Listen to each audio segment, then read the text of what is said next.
Hello, James. Thank you for allocating this time for an interview with me about our new book, Mindfulness and Thoughtfulness, Living and Teaching with Habits of Mind in Practice and Research. So today we are going to talk about your two chapters, and I think we have got really interesting content to talk about, and those are really important for habits of mind educators and habits of mind researchers as well.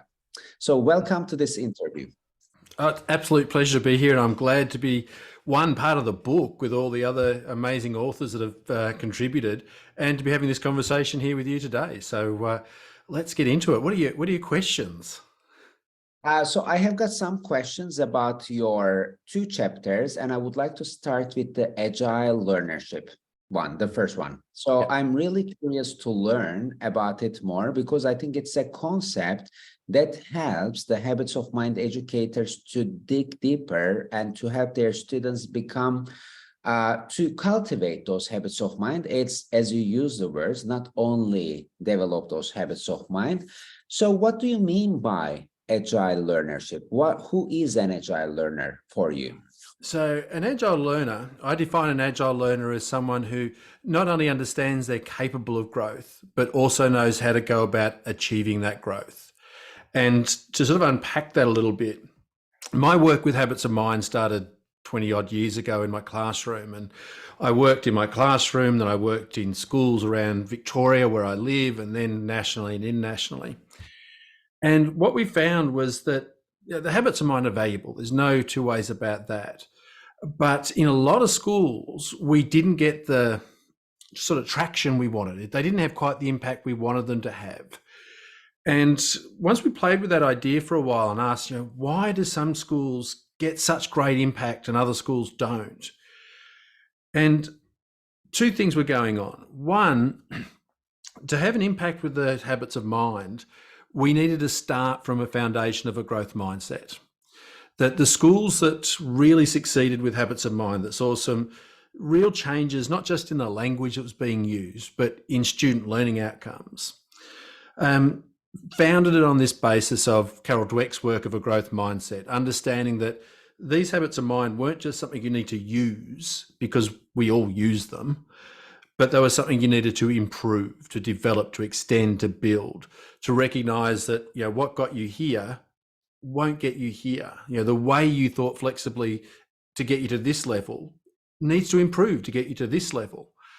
So this understanding that you could change your mindsets, develop them, extend them, and that important shift from using them to improving them was a foundational piece. But the other part that sort of wove into that was the idea that what were you using the habits of mind for? All right, we can use the habits of mind to do what we always do, or we can apply them beyond our current best, stretching ourselves into our learning zone to grow. And that's the process. Anders Ericsson, the world's expertise expert, talks about the process of growth.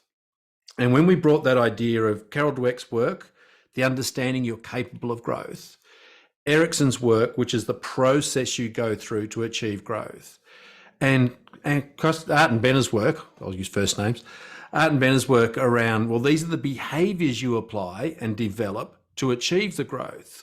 We sort of got that picture of someone who, as I said, not only understands they're capable of growth, which is the mindset part, but also understands the process and the behaviors that will actually let them achieve that growth. And that was the focus of my book. Here we go, got one here, one with the Agile Learner. So when I put that book together 5 or 6 years ago now, that was the idea behind it, that the schools that were really seeing success were the ones that weren't just taking habits of mind of their own, but were founding it on that basis of a growth mindset and applying them through the process of stretch and challenge to achieve growth. I think this is amazing how you combine those two big and really important ideas together, growth mindset and habits of mind, and how you define with the agile learner. And you are stating in your chapter that it's not enough to simply just develop the habits of mind. We need to cultivate and see that it's a growing journey. And as you described, the habits of mind help us with the behaviors part, because most of the time we are maybe we are dealing with the big ideas, but when it comes to how can we put this into behaviors, I think in that sense, habits of mind give us a good direction and a kind of practical tool. So you are also focusing on the growth mindset in this, I think, which is making it stronger, your justification about the agile learner. And you are also referring to challenges and the learning zone. How would you define, what is this learning zone? How would you define this learning zone, and how can teachers make that learning zone happen for their students in their classrooms? The learning zone is nothing new. All right, the learning zone is my name for what other people might call the zone of proximal development. I just call it a learning zone because I think it's a more user-friendly term. It's a term that students can understand. When John Hattie talks about challenge, he talks about that +1 challenge. So I think I've just added a phrase there that is a bit more meaningful. But that learning zone is the space just beyond your current best, not way beyond your current best. It's just that little bit. It leaves you feeling stretched, but not strained. It makes you feel uncertain, but not lost. It's that place where you make meaningful mistakes. Like, we can make mistakes that are in our comfort zone. Like, forget to put the record button on in a webinar. Oh, hang on, that sort of thing. Yeah, so something we should know better. Yeah, it's not a useful mistake. And we can make mistakes that make us go, "What the hell just happened?" And it doesn't give us any useful information to see us forward. But drawing on Elon Musk's rapid disassembly recently, the mistakes that you make in your learning zone give you information that can drive you forward. So it's that place that leaves you a little bit uncomfortable. The challenge of the learning zone is many and varied, but one of the big challenges of the learning zone is that a lot of kids don't want to go there. They are comfortable in their comfort zone and their performance zone. They like doing what they like doing. But when they get uncomfortable, they back off. And they back off for a couple of reasons. One, they get immediate satisfaction from their comfort zone. Get it done, get it finished. It feels good to do things that you know how to do. But also they don't understand that their learning zone, that feeling of discomfort is temporary. From the fixed mindset perspective, and this is why the growth mindset work was so important. From the fixed mindset perspective, that learning zone is hard, but a little bit further is harder, and a little bit further than that is harder again, and further than that is impossible. And you look down that path and you go, no, thanks very much. I want to go for the things that are easy for me. So one of the things that we do with the work around the agile learner and building growth mindset is to help students understand that discomfort is temporary. And as you stretch into it, you've got to focus not just on what you are learning, but also on how you are learning. And that's the role of the habits of mind. As I said a moment ago, that what got you here doesn't get you here. And that as you develop your habits of mind, as you say, I've got to get better at the way I listen with empathy and understanding. I've got to improve how I think flexibly. I've got to extend how I strive for accuracy. That's what lets you raise the bar, that lets you reach higher and higher standards. And I think I say in that chapter that some time back, when Art and Benna were originally sort of formulating the habits of mind, I think Art referred to them as intelligent behaviors. And I love that term. I wish that we'd kept that term, because as you develop your habits of mind, from my way of thinking, you learn to be smarter. And as you learn to be smarter, things that used to be hard become easy.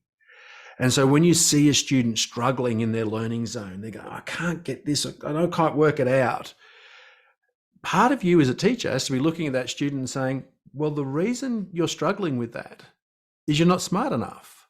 Now, I wouldn't say that out loud because there's all sorts of meanings and associations with the word smart, but in your mind, you say the reason that student is struggling is they're not smart enough. And it's my job, my responsibility to teach them how to behave more intelligently. I need to help them develop their habits of mind. And with that mindset of teaching kids to behave differently, to behave in a way that allows them to succeed at increasingly difficult problems, that's the mindset we take into developing habits of mind. Now, was that actually the question you asked me? I remember that. Yes, I think this is wonderful, and I really find this very useful for all educators as well. And I have got, while listening to you, I have this big question in my mind, and you are also addressing this in your chapter as well. So how can we make sure that we are, as educators, we are addressing the students' individualized needs instead of like thinking, oh, everybody should develop this one habit of mind or cultivate this one habit of mind? How can we make it more individualized? How do we make it more individualized? All right. There's a couple of parts to the question, which is why I'm thinking through how to answer it. First off, there's nothing about any individual student. From the growth mindset perspective, first step I'm taking is that there's nothing about that individual that stops them reaching whatever level they're trying to achieve. From that perspective, we've got to develop each student from where they're at the moment to where they need to go. So each student's learning zone is in a different spot. For me, my learning zone is here. For you, your learning zone might be up here. But there's nothing stopping me from getting better. So we need to identify the behaviors that you're currently engaged in and how we then go about developing those to get you to your next standard. So that's the part around differentiation, I suppose, that we differentiate students based on where they are, not who they are. And when we see them at this standard, we just got to fill the gap. What do you need to do to get from here to here? But I think there's another part behind your question that I think we're probably building to in a minute when we talk about the habits of mind learner profile. I think you're going to ask me about that in a little bit. Yes, I will ask about that. Yes, definitely. So first I'll finish answering that question when we get to there, because that's another answer. I think so, yes, and that's a really important one, because most of the time, I mean, when we have a big group of students in the classroom, we might assume that, oh, let's cultivate this one habit of mind for everyone. But I think it's great to start with the growth mindset, because first we want to make sure that we all have a growth mindset, right? All students have. Well, that's a whole other a whole other discussion, but it's not a case of having a growth mindset or having a fixed mindset. We actually move along a continuum, but that's a whole other conversation to have. I will say one other thing, though, that in terms of which habits of mind to develop, that there is a sense in many schools and many educators that we need to develop the habits of mind, or need to use or improve the habits of mind. But I think we need to understand that the habits of mind are contextual, that the habits of mind you need for this particular conversation, we need to be listening with empathy and understanding. I need to be metacognitive and managing my impulsivity. It's not a case of I want to use them all. It's a case of I need to know which ones are most important right now. There's an alertness, a sensitivity to using the appropriate, or calling upon the appropriate habits of mind at the appropriate time. I think of them like a lock and key, that there's a problem and that represents the lock. And you've got to select the right habits of mind to unlock that problem.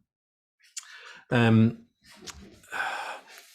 a longer conversation to be had beyond that question as well, but I can refer to Art Costa in my first interviews with him about this book, and he was saying, James, it's really important to know when to use habits of mind and when not to use habits of mind. So I think this is great, and the context sensitivity, you are also talking about that in your chapter, I think, and you are also referring to the problem of transferability. So when we have like one context a habit of mind can work, but in another context, it doesn't work. So we need to, I think, when we are addressing the habits of mind, we need to be cautious about the transferability as well. Yeah. You have got this wonderful learnership matrix. Do you mind talking about it a little bit for us? So how Absolutely. you develop, and how can we use it? Yeah, well, a very big question, but I'll put it into the context. My foundation of the work I do is around mindset. And fundamentally, someone with a fixed mindset doesn't understand learning. Someone with a fixed mindset thinks learning's about discovering their abilities, working out what they can and can't do, working out where their limits are. Someone with a growth mindset understands they're capable of growth. They can change themselves. They can develop their talents, their abilities. They can increase their intelligence, learn how to behave differently. And once you understand that, the next sensible question to ask is, well, if I'm capable of creating my abilities, how do I get really good at creating those abilities? And that's where this idea of learnership comes in. Learnership is the skill of learning. It represents your ability to learn. It's about getting better at getting better. And to take a story that Art gave me, actually, many years ago, we were talking about thinking and learning. And Art said that we can all learn, right? Everyone can learn, just like everybody can move, right? You don't have to teach a child to move. They do it all on their own. They learn to crawl on their own. They'll stand up when they're good and ready, and they'll walk around. And he said, but some people grow up to be very coordinated, very powerful, very graceful in the way they move. And it's the same with learning and with thinking. That while some of us can be sort of clumsy in the way we move, some of us are very clumsy in the way we think, while others grow up to be very coordinated, very specific, graceful.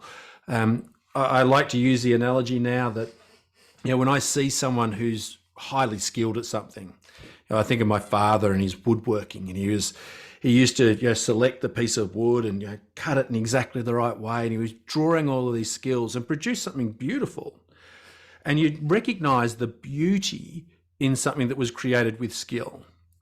And with the schools that I work with now, when I ask them to think about learning as a skill, I ask them to take that concept of craftsmanship. That's where the word learnership comes from, about craftsmanship and learning.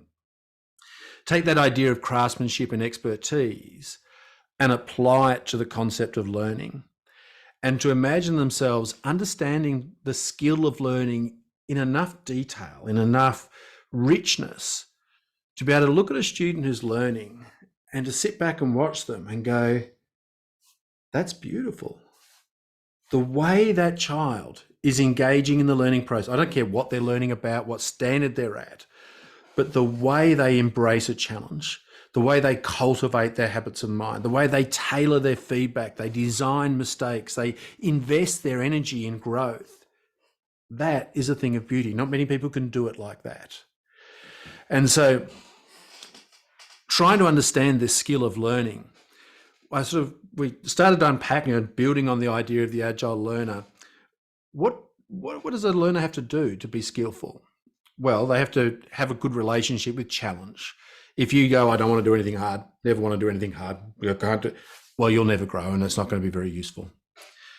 You also need, and that represents Erickson's work, the idea of being able to push and challenge yourself. But you also need to know how to go about developing your habits of mind. Not just understand the habits, but the relationship you have with them. And we'll go through this in just a moment. So there's challenge, the habits of mind. Then you need the information. I touched briefly a minute ago on the idea of mistakes giving you information. So you need information from mistakes and from feedback. And you also need it takes an investment. We're all capable of growth, but growth isn't free. Right? It just doesn't come because you want it. You've got to invest your time and energy in the right way. And so I talk about this time and energy component. Most people would call that effort. I deliberately sort of hover around that word a little bit, because most people confuse effort with the amount of time and energy you put into something. And I don't think it's about the amount of time and energy you put into something. It's about how that time and energy is spent. And so Let me share. I'll share the screen, do a good old fashioned screen share, and I'll show you my learnership matrix, and I'll just talk you through the habits of mind part of it. There it is over there. I'll put it over here so we can see. So looking at those 5 different elements of learnership, how you relate to challenge, habits of mind, mistakes, feedback, and this time and energy part. We look at these 6 different types of learners. Now, obviously, I'm just finishing up writing a book on this. We can't do this justice in 5 minutes. But essentially, the non-learner is someone who doesn't participate in the learning process at all. Right? They don't engage, they don't sit down. From a perspective of habits of mind, they are ignorant of them. They don't engage in the habits of mind. They've got no language to describe it. A beginning learner is the sort of learner who always takes the easy option. If you offer them options A, B, and C, they'll ask, can I have option D? Like they'll do something, they're always looking for their path of least resistance. And for that learner, they can describe their learning behaviors, their habits of mind, but there's no planning, there's no forethought. They describe what they did. And for them, learning is like an activity. Learning for this learner finishes when the class finishes. It's episodic like that. The performance learner is someone who always does their best, but no better. This is the learner that doesn't understand that you don't get better from doing your best. You get better from stretching and challenging yourself to do a little bit better than your best. So this learner can apply their habits of mind. They repeat and reuse their habits of mind to the same standard they've had in the past, to reproduce that same standard. Always calling upon the same habits of mind, always calling on the same behaviors to reach, maybe doing something new, but not a new and higher standard. All 3 of those learners are what I call below the bar learners. They're working in their comfort and their performance zones. They're never stretching and challenging themselves into that learning zone that we talked about before. The next level of skillfulness is that directed learner. Now, the directed learner is what we often talk about in schools. They're basically the learner that follows directions. They'll attempt a challenge that the teacher gives them. They'll extend their habits of mind, but when the teacher tells them how to do it. So the teacher's there saying, James, you need to improve your standard in your writing. You need to get better at striving for accuracy and thinking and communicating with clarity and precision. Here's how you do that. And the teacher will give you some strategies and explain what those habits are and how they help and all that sort of stuff. And the thing with the directed learner is that they require a teacher. They need the teacher there to say, this is where your learning zone is. Here's the habits of mind and the way you need to develop them to get you to that new higher standard. And as you go up here, and this is where I want you to sort of focus, it's the relationship you have with the habits of mind that's changing. For the non-learner, there is no relationship. In the beginning learner, you can just draw on them to use without sort of reflection and without planning. For the performance learner, it's applying them to their highest standard. To the directed learner, it's about, taking what you're given. For the independent learner, this is the learner that takes charge of the learning process, that can set their own goals. They're a goal setter, they're out there redirecting themselves. They will target challenges. And when they realize that they don't have the skills to get there, when they realize that, I'm not good enough to perform at this standard, they'll develop their own habits of mind. They'll look at those dimensions of growth that we talk about and say, look, do I understand what it means? Have I got the skills to do it? Do I know when I should apply it? Do I know how well and how to assess and self-direct? And do I recognize the value I'm getting out of it? So they take charge of that development. But for the independent learner, one of their traits is that they're doing it for their own selfish reasons. Independent learners are goal setters, and in the absence of goals, or when they've achieved their goals, they can stop growing. And we often see this in many professions. We see people who get to a certain standard in a job, teaching is a classic one, and then stay there. And then they'll tell you 20 years down the track, I've got 20 years experience in teaching. And you sort of have to look at them and go, no, you haven't. You've got 1 year experience in teaching that you've had 20 times over. Because once they reached that standard, they just kept doing it and doing it and doing it and doing it. The agile learner is the person who is out there embracing challenges. They're out there embracing challenges in the spirit of JFK. They're the person who takes on a challenge because it is hard, not because it's easy. And they're doing it in order to cultivate their habits of mind. I think one of the things we need to understand is that habits of mind, as I say, the key that unlock the problems. And what the agile learner understands is that they can't predict the future. They don't know what problems are going to confront them. The world is too what we call VUCA, volatile, uncertain, challenging, and ambiguous. And because they know that the only thing they can predict about the future is its unpredictability, they know they've got to prepare themselves. They've got to future-proof themselves. It's no use saying, I'll need these, this particular skill in the future. You don't know what it's going to be.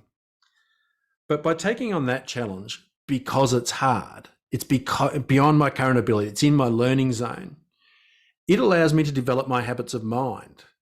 And the agile learner understands that their habits of mind are their greatest asset. By taking the opportunity that exists now, not waiting for the future, but embracing a challenge now, embracing it for the opportunity it gives you to develop your habits of mind. There is no growth without challenge. Take that challenge on, take the hard path. It allows you to raise the bar, raise the bar, raise the bar. And in doing that, it prepares you for an unknowable future. Now, that's the very short version of what it means to develop your learning skills, to become an agile learner, someone who not only understands they're capable of growth, but also understands how to achieve that growth and does it in a way that future-proofs themselves. I think we can probably make a copy of this learnership matrix available somewhere close to this video.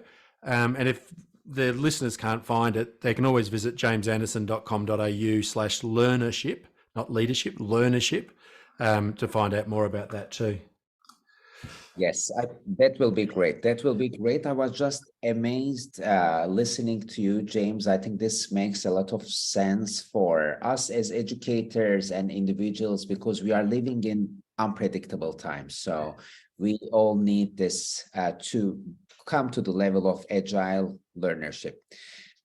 So just to interrupt there too, I think there's another reason that learnership needs a space on the educational stage. And it's because over the last 10, 15 years in particular, longer, but particularly the last 10 or 15 years, we've focused so much on the skill of teaching. Like it's always been about teacher practice, quality teaching, strategy, impacts, all this impact size and all the rest of it. And we've got to have quality teaching. Don't get me wrong. We need skillful teachers. But I'm always reminded of a quote from John Holt, who was an American educator, who said that learning is not the product of teaching. Learning is the product of the activity of learners. And at the end of the day, we can be the best teachers in the world. But if students aren't holding up their end of the bargain, you can create beautiful feedback. But if the student ignores it, it's worthless. So while we spend a lot of time developing the skill of teaching, I think the leverage point now, and there's a lot of other reasons around it, but the leverage point now is to focus on the skill of learning, to focus on what I call that's the student side of the learning equation. I think that's a wonderful reminder that we should be thinking more about, because most of the time we think maybe about learning something that teacher starts and teacher directs, but as you described in the agile learnership matrix, it should be going to more learner directed way rather than teacher directing. So this is all wonderful, but when it comes to assessing the habits of mind, what can we do? How can we assess the students' habits of mind, James? What do you suggest? Yeah, look, there's there's a shift to be made here. When I started working with the habits of mind, and I've worked, did that work in the state and around Australia and internationally, assessment was a big question. And we defaulted to a pattern of assessment that is the most natural thing in the world to do. We tried to assess the student's habit of mind. And we did that in one of two ways. We either created what I call big rubrics, which went from novice through to expert, that sort of thing, had 5 levels in between. And they were really useful. They were useful in helping teachers understand that we're trying to develop habits of mind, that it wasn't a case of using it, it was a case of improving the habit of mind. So that was useful to see that. But it wasn't terribly practical in classrooms. A novice to expert scale typically covers 5 levels. We've got at least 12 years of learning, and then more above that of continuous learning. And so how quickly were students meant to move through that? It lost its power when we tried to apply it to a student. Then we went to what I call small rubrics. And small rubrics were about how are you engaging this habit of mind in this context right at this moment. And they were really useful for helping identify how students were engaging at a point in time, but were less useful for this sort of ongoing development. The other thing that the dominant assessment methods out there, or the approaches they took did, was to focus on the habit of mind. And as I reflect on my sort of 20-year journey with the habits of mind, I think we've focused on the habits of mind too much. Now, sitting here talking to you about a book about habits of mind, both being experts in habits of mind, and there's the mindfulness and thoughtfulness, having brought educators together that are making careers and contributing to the work around habits of mind, for me to say I think we've focused too much on the habits of mind might sound odd. So let me clarify what I mean. When Art Costa and Bennett Kalick identified the habits of mind, they identified them in high achievers. They basically looked at high achievers through other people's research and asked the question, said, you're the best at what you do. What are you doing? And they identified these patterns of behavior, and that's been a huge gift. I can't thank Art and Bennett enough for giving us the clarity around that. And since then, we've gone and said, well, what do these habits of mind mean? How do we work with them? How do we assess them? All the rest of it. But from the point of view of the people who are actually applying them, the people who we're looking at, the effective thinkers, what they cared about was what they were thinking about. All right, I think about it like this. I used the example before of my father and woodworking, craftsmanship. A woodworker, a craftsman doesn't care about their tools. What they care about is what they're creating, the end product, the problem they're solving. Their tools are their most important asset, don't get me wrong, but their tools are only as useful as what they allow them to create. And so when I say I don't care about the habits of mind, or I think we've focused too much on the habits of mind, what I think we need to be focusing on is what the habits of mind do for us, the problems they solve. Because you asked me, how do I talk about assessing? And the shift I make is from trying to assess the habits of mind directly by saying, how well developed are your habits of mind? And instead, I ask the question, are your habits of mind well enough developed? Because when you looked at those rubrics, and particularly try to do things like, beginners to experts, I've got, 5-year-olds, 6, 7-year-olds that are behaving brilliantly, for the standard they're at. And by any reasonable definition, they're doing really well. And I've got other adults that not certainly much more well developed than their 5 or 6-year-old children, but not having the success that their children are having at that level. So the paradigm shift that I've introduced here is to stop asking how well developed are your habits of mind, and instead ask, are your habits of mind well enough developed to succeed at the problems you regularly encounter? And that brings us back to that idea of the learning zone, that are they getting you to the next level? Whether your level's here or here or here, are you working on your habits of mind in the right way to get you to that next level? And so I've developed a tool, what we're calling the Habits of Mind Learner Profile, excuse me, that allows you to assess your habits of mind in that way. And I'll just do a good old screen share again here, click here and do this. And what it does, online tool, oops, that's the wrong one. No, that's the right one, there it is. Got too many screens going on in front of me. Here we go, just drag this across. Whoops, what am I doing? Drag that across here, there we go. Now I can look at you and the profile at the same time.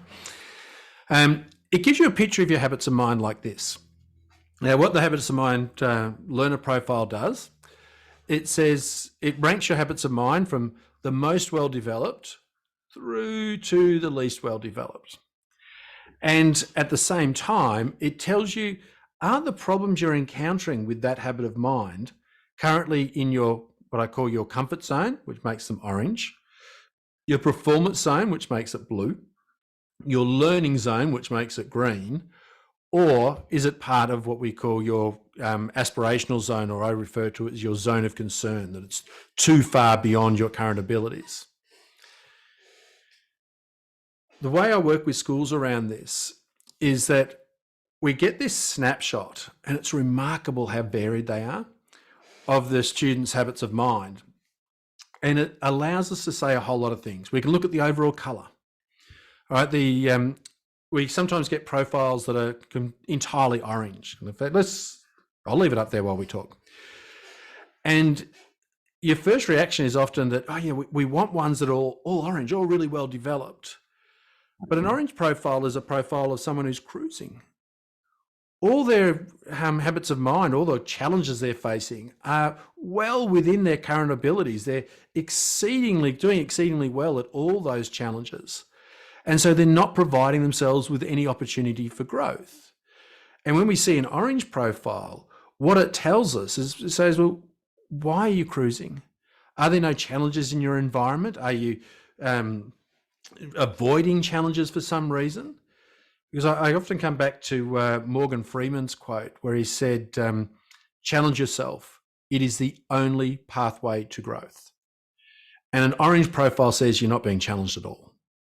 And so straight away, this mechanism of assessing habits of mind drives not only the assessment, but also the development of the habits by looking at this and saying how orange, how blue, how green is it, which habits of mind are in which zone. Helps us ask questions that drive that ongoing development. We can look at the different colors, look at the different shapes. I talk about this space around the outside. That space tells you the room to grow that you're currently encountering. So in your environment as a general observation, have you got room to grow? And as a sort of rule of thumb, if about 1/3 to 1/4 of the area isn't grey, then you haven't got room to grow. We can look at, I said before about the lock and key analogy, that the problem is the lock and the habits of mind are the key that help you unlock that problem. We can look at problems and create what I call a problem profile, a habits of mind problem profile, and identify the habits of mind that are most critical to succeeding at that particular problem. And then we can come to a student's profile and go, well, let's look at your first quarter here.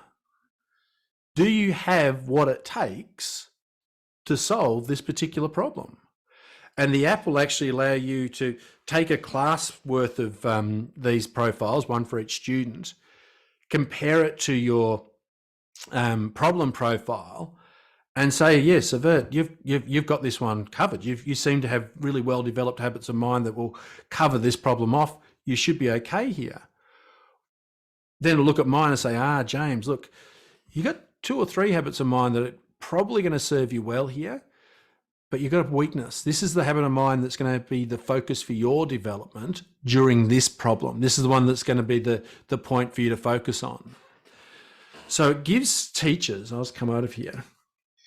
It gives learners and it gives teachers a really unique way of looking at their development.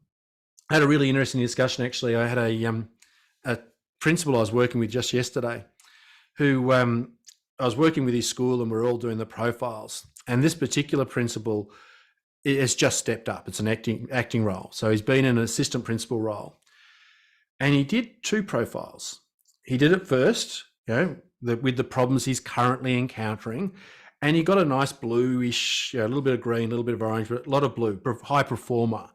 And so that was the sort of profile he had.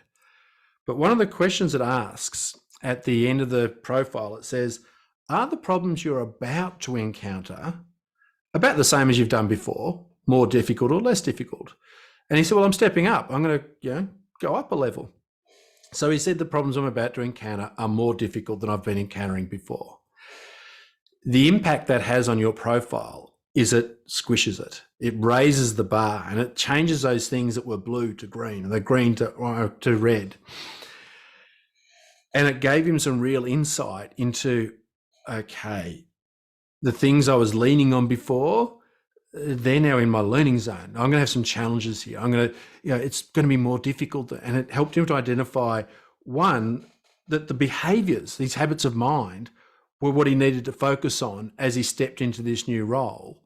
And the specific order of them, as he looked at which habits of mind were going to be important in that role, gave him a real focus. And just the 10-minute conversation we had around that was so insightful and so powerful. The rest of it, I could go on for another hour about the conversations the other teachers were having about, how do we see this all the time, and how we talk to there was a girls' school, to the girls about this, and really powerful. So we're just getting schools on board at the moment with the Habits of Mind Learner Profile. If any of our listeners want to find out more about it, they can jump on my website, send me an email, james@jamesanderson.com.au.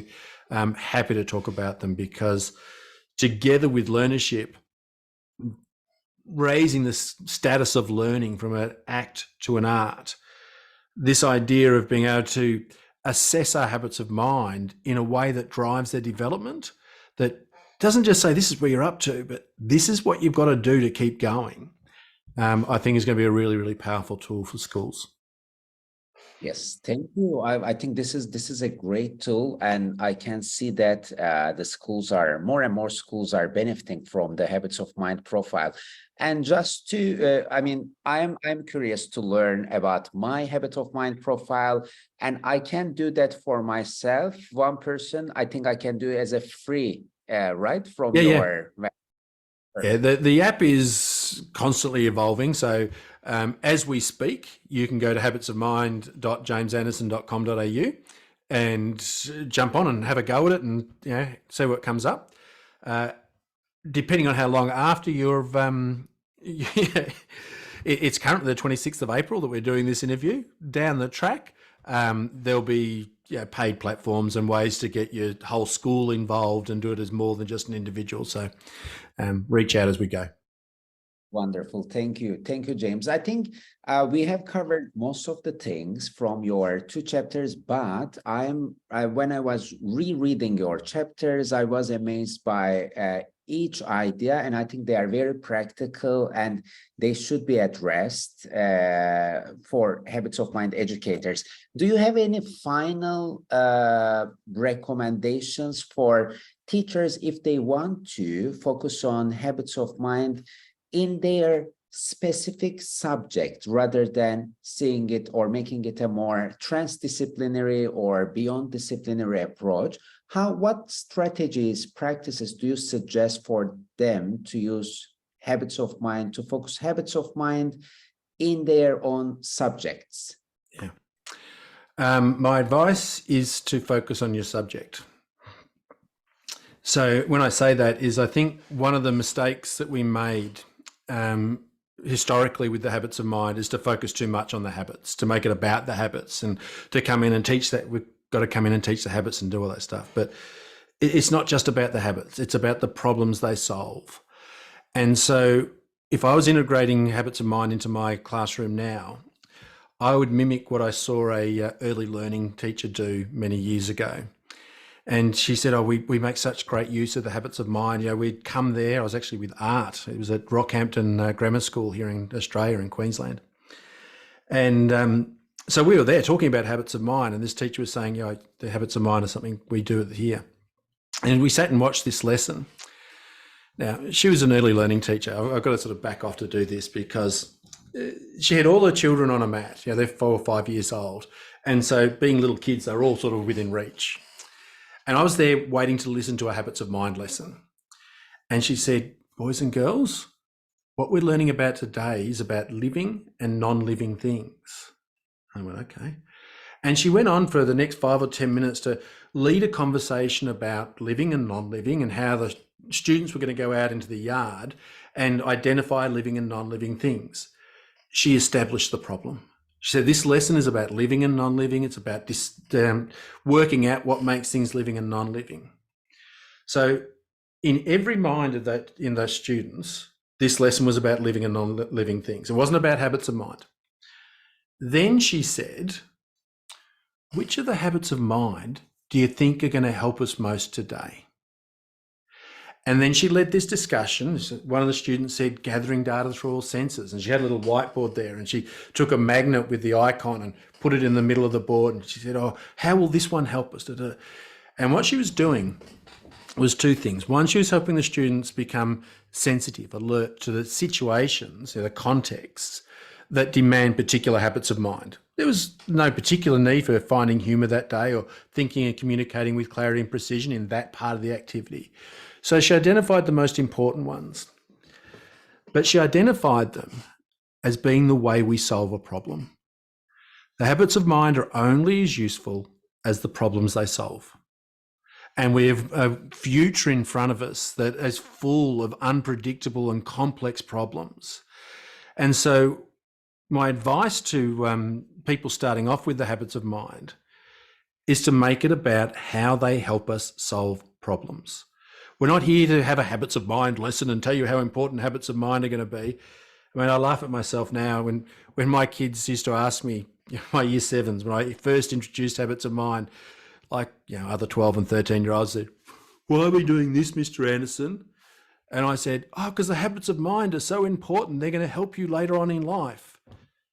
13-year-olds don't care about later on in life. What I should have said, is it going to help us do your maths? That thing you find really hard? I'm going to teach you to be smart enough that it's easy. Oh, okay, I'll do that.